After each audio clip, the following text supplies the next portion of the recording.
Once upon a time, there was a little girl named Little Red Riding Hood.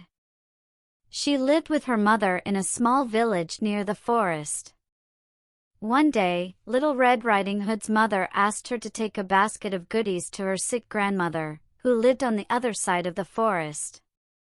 Little Red Riding Hood happily agreed and put on her red hooded cape. Her mother warned her, "Be careful in the forest and stay on the path. Don't talk to strangers." Little Red Riding Hood promised to listen and started her journey. As she walked through the forest, she enjoyed the sound of chirping birds and the smell of fresh flowers. Suddenly, a sly wolf appeared in front of her.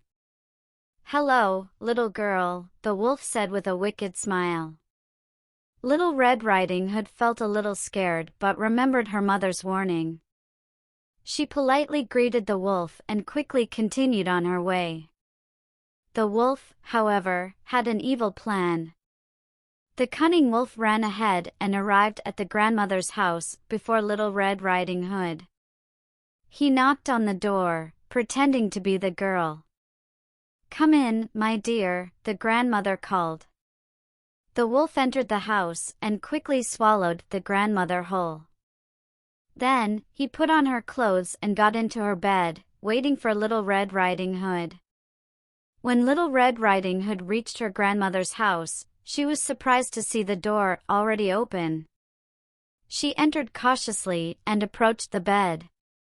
"Grandmother, why do you have such big eyes?" she asked, noticing the wolf's strange appearance.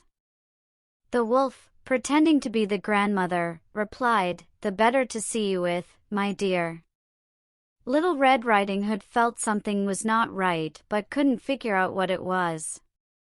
Just as the wolf was about to pounce on her, a woodsman happened to pass by the house. He heard the wolf's growls and suspected something was wrong. The woodsman rushed inside and saw the wolf in disguise. Using his axe, the woodsman quickly rescued Little Red Riding Hood and her grandmother from the wolf's belly. They were overjoyed to be safe and hugged each other tightly. From that day on, Little Red Riding Hood learned to always stay on the path and never talk to strangers.